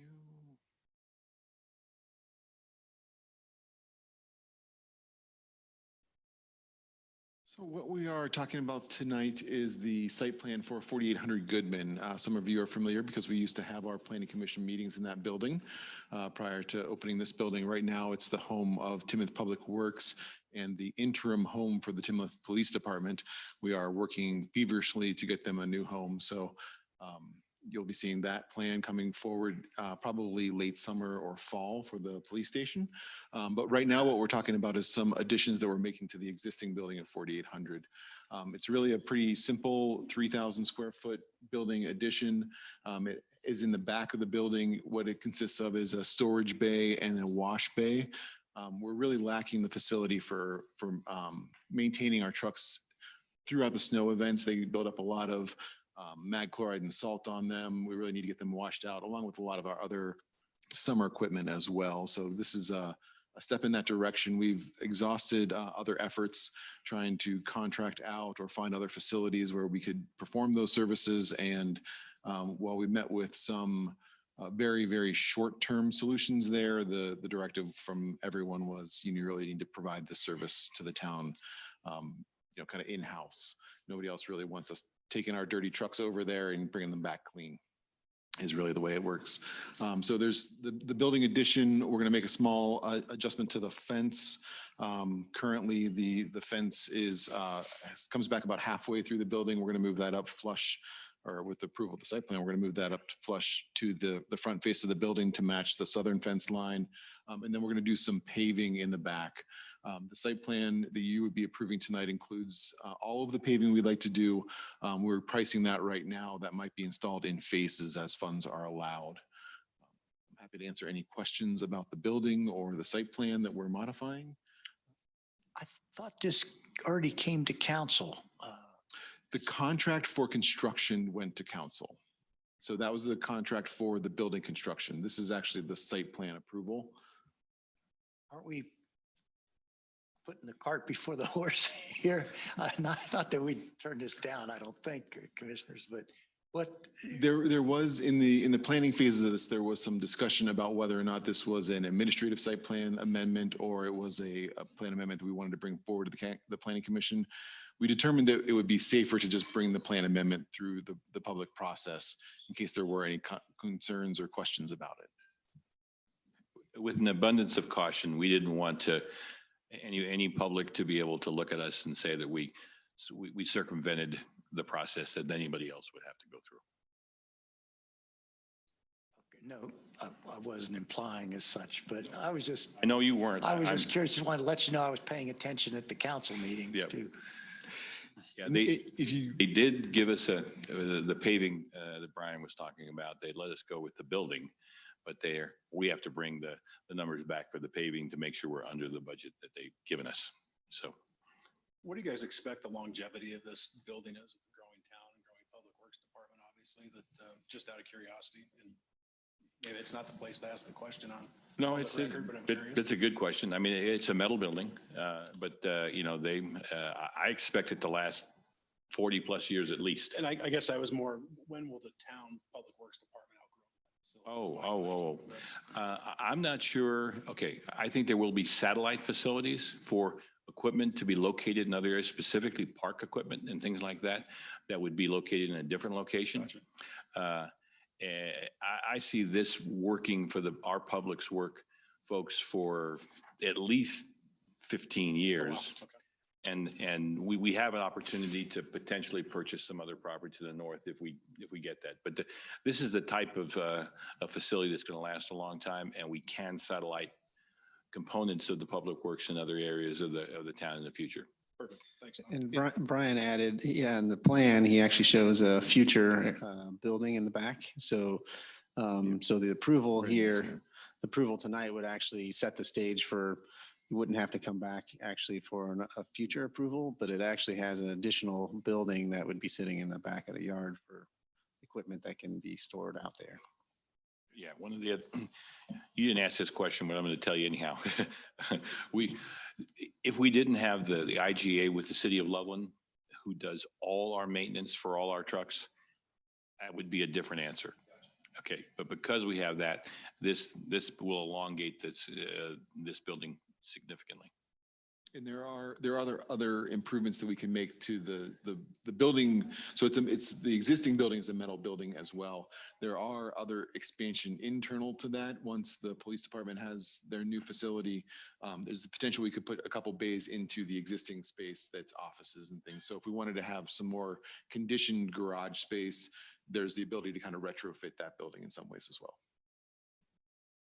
Commissioners, anything else? Any other questions on this? Just a thought, having designed and built a dozen car washes in Colorado recently, your current plan, you have to capture the water if you're going to wash the trucks, including that salt. So you can't drain it off to the inlet as it's shown here. So you're going to have to modify your plan somewhat. So there, inside the building, there is a trench drain that runs to our sand oil separator. Okay, great. I didn't see that. Thanks. Earn his keeper ready, isn't he? Okay, do I have a motion to approve item 6D? So moved. Second? All in favor, say aye. Aye. Opposed? It's unanimous. Thank you. Okay, reports, commissioners, anything beyond what I already said at the beginning, anything else? Right. Aaron? Lori, you're not on here, but be remiss in anything?